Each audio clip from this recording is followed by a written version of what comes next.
హరి ఓం. ప్రియపుత్రి పుత్రులారా, ఈరోజు మహాశివరాత్రి. ఒక western philosopher అంటాడు, చీమకి గనక ఊహాశక్తి ఉంటే అది గ్రంథాలని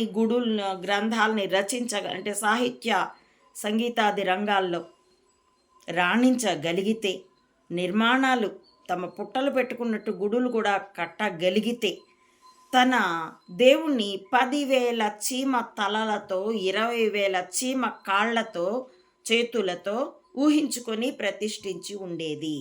ఒక రకంగా ఎకసెక్కంగా హిందువుల సాకార సద్గుణ బ్రహ్మారాధనని, విగ్రహారాధనని ఎకసెక్కంగా హేళన చేస్తూ చెప్పినటువంటిది. ఎస్, అది నిజం. ఎందుకంటే చీమకి ఊహాశక్తి ఉంటే అలాగే అనుకుంటుంది, ఎందుకంటే అది దేహానికి సంబంధపడి ఉంటుంది గనుక. కానీ హిందువులు బొందుగాళ్ళు కాదయ్యా. కేవలం ఆ బంధుత్వం అద్వైత రాహిత్యమే బంధుత్వం. కాబట్టి హిందువులు అద్వైతాన్ని అనుష్ఠించి, అంటే ఏ రూపనామమైన ఈశ్వరుడు ఒక్కడే నిరాకార నిర్గుణ బ్రహ్మము అవ్యక్తమై ఉన్నది వ్యక్తమై, తదుపరి మహత్తత్వమై, తదుపరి మహదహంకారమై, తదుపరి పంచమహాభూతములై వాటి యొక్క పంచీకరణతో ఈ జడ చైతన్య జగత్తు ఏర్పడింది అన్నది అర్థం కాని మూర్ఖులు మీడియా చేత తత్వజ్ఞానులని ప్రమోట్ చేయబడిన వాళ్ళు వాగినటువంటి ఎక్కసెక్యం ఇది. కాబట్టి సద్గుణ సాకార బ్రహ్మము అనే మెట్టు మీదుగా నిరాకార నిర్గుణ బ్రహ్మము దాకా వెళ్తాం. విగ్రహాల్ని ఆరాధించేప్పుడు ఆ విగ్రహంతో భక్తి, ప్రేమనే భక్తి అంటారు. వాటితో ఆ విగ్రహాలకు అభిషేకం చేస్తూ అలంకరణ చేస్తూ ఏకాగ్రత సాధించుకుంటారు. తదుపరి క్రమంగా నిరాకార నిర్గుణ బ్రహ్మారాధనకు వెళ్ళి అక్కడ ఆ బ్రహ్మము ఎవరో కాదు, నేనే అహం బ్రహ్మాస్మి తత్వమసి అని తెలుసుకుంటాడు. ఈ క్రమంలో సాకార సద్గుణ బ్రహ్మమైన బ్రహ్మ, విష్ణు, మహేశ్వరులు అంటూ వీళ్ళు గుణాలకి ప్రతీకలు. కానీ ఇక్కడ ఒక ముఖ్యమైన విషయం తెలుసుకోవాల్సింది ఏంటంటే, ఏ దేవుడైనా ధర్మాన్ని నిలబెట్టడం కోసం తమ స్వసుఖాల్ని, శరీరాల్ని కూడా త్యాగం చేస్తారు. కాబట్టి వాళ్ళు దేవుళ్ళు. అంతేగాని 10,000 తలలు 20,000 చేతులు ఉన్నందుకు వాళ్ళు దేవుళ్ళు కారు. అదే ఈరోజు మహాశివరాత్రి. జగత్తు సర్వలోకాల శ్రేయస్సు కోసం ఆయన గరళం మింగి, మహాశివుడు మింగితే లోపలికి వెళ్తే లోపలున్న భువనాలు నశిస్తాయి, అక్కడి ప్రాణులు నశిస్తాయని ఇక్కడ కంఠంలో నిలబెట్టి గరళ కంఠుడైనాడు. కానీ ఆయనకైనా అది కష్టమే, అది సహించుకుంటాడు. జగత్తు కోసం మింగేడివాడు విభుడని, మృంగేడిది గరళమని తెలిసియు మృంగుమనే సర్వమంగళ, జగత్తుకు మేలవుతుందని మింగమన్నదట ఆవిడ. మాంగళ్యమును మదినెంత నమ్మినదో అంటాడు బమ్మెరపోత నాకవి. అలా భార్య, ఆమె కూడా మింగండి, జగత్తుకు మేలవుతుంది కదా. తనకు తెలుసు తన భర్త యొక్క సామర్థ్యం ఏమిటో.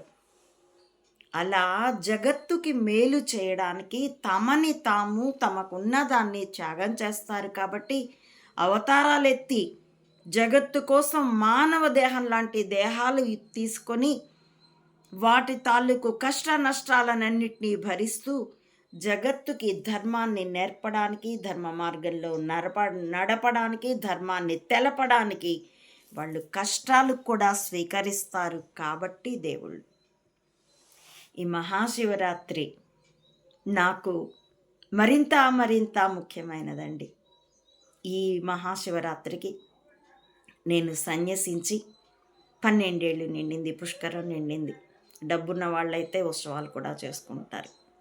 నాకంత లేదు, కానీ నా ఉత్సాహాన్ని, నా ఆనందాన్ని మీతో పంచుకుంటూ చాలా ఉత్సవమే చేసుకుంటున్నాను. 12 ఏళ్ల క్రితం నందన నామ సంవత్సరంలో మహాశివరాత్రికి మహానందిలో నాకు సన్యాస దీక్ష ఇచ్చారు.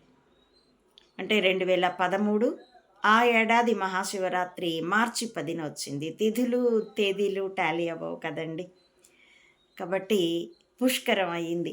ఎంతో ఆనందిస్తున్నాను నేను ఈ విషయమై.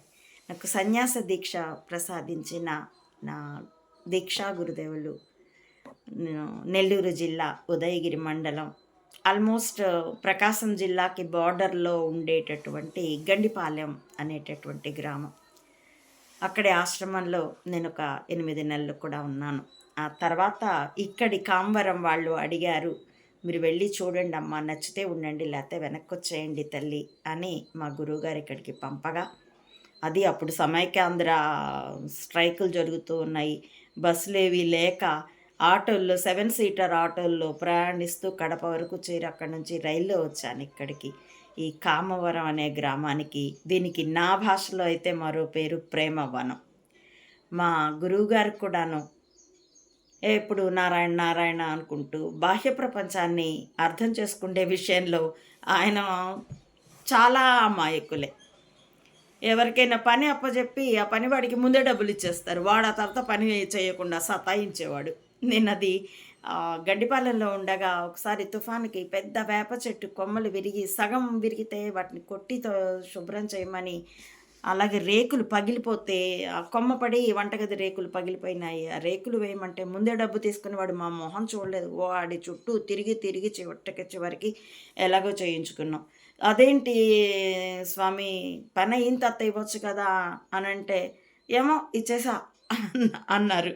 ఒకసారి రాత్రి భోజనం, అప్పట్లో వంట చేయడము, భోజనాలు వడ్డించడము నేనే చేసేదాన్నండి. ఒక అమ్మగారు ఉండేవారు బియ్యం కడిగి పెట్టడానికి, గిన్నెలు కడగడానికి, కూరగాయలు అవి అందించడానికి. ఇద్దరం కలిసి చేసేవాళ్ళం. వడ్డించేప్పుడు మాత్రం నేనే వడ్డించేదాన్ని. ఆ రోజు ఆశ్రమానికి అతిథులు కూడా ఉన్నారు, ఒక 4, 5. మొత్తం ఒక 10 మంది. ఆ వేప చెట్టు క్రింద పెద్ద అరుగు, ఒక 50 మంది కూర్చొని జపం చేయగలిగేంత అరుగు ఉండేదండి. ఆ అరుగు మీద వరుసగా అంచుకు కూర్చున్నారు. నేను వడ్డిస్తూ ఉన్నాను. ఇటు చివరి నుండి అటు చివరి కూర్చున్నారు మా గురువుగారు. ఇటు చివరి నుండి అలా వడ్డించుకుంటూ వెళ్తున్నాను. ఎందుకంటే ఇటు చివరే ఒక మాతాజీ గారు కూర్చొని ఉన్నారు. అది ఒక అనువుగా ఉంటుంది.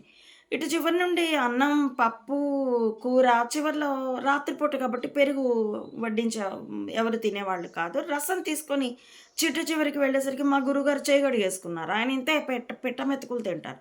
చేయి కడిగేసుకున్నారు.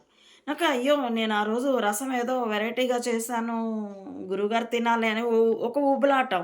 అది తీసుకొచ్చేసరికి ఆయన తినేసరికి కొంచెం కోపంగానే గట్టిగా అరిచాను. "ఏంటి స్వామి మీరు పూర్తిగా తినకుండానే చేయి కడిగేస్తారు వడ్డించే లోపునే" అని కొంచెం గట్టిగానే అరిచేశాను. ఆ ఎమోషన్‌లో. ఆయన కడిగేసుకున్న చేతులు ఇలా, ఇలా పెట్టేసుకొని ఒళ్ళో తల వంచేసుకొని, "అమ్మ పెట్టింది తింటా, అమ్మ చెప్పింది వింటా" అన్నారు. ఎంత నవ్వేసుకున్నానంటే, ఇప్పటికీ నాకు మా గురువుగారు ఒక్కోసారి చిన్న పిల్లాడిలాగే అనిపిస్తారు నాకు. నిజానికి గురు శిష్య అనుబంధం అన్నది చాలా మధురంగా ఉంటుందండి. మరెవరితోనైనా మనం పదార్థాన్ని పంచుకుంటాం.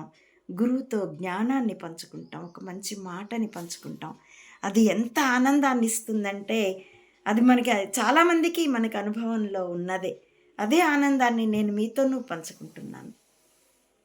సహచరులమై, సహజీవులమై, తల్లి బిడ్డలమై నేను చాలా ఆనందిస్తున్నానండి. నా సన్యాస దీక్ష ఇప్పటికి 12 ఏళ్ళైనందుకు కూడాను నా ఆనందాన్ని ఇలా మీతో పంచుకుంటున్నాను. హరి ఓం. ప్రియపుత్రి పుత్రులారా, నా ఈ వీడియోల కంటెంట్ నచ్చితే please like, share and recommend my channel to others, as well subscribe it. Please support me. Thank you for watching.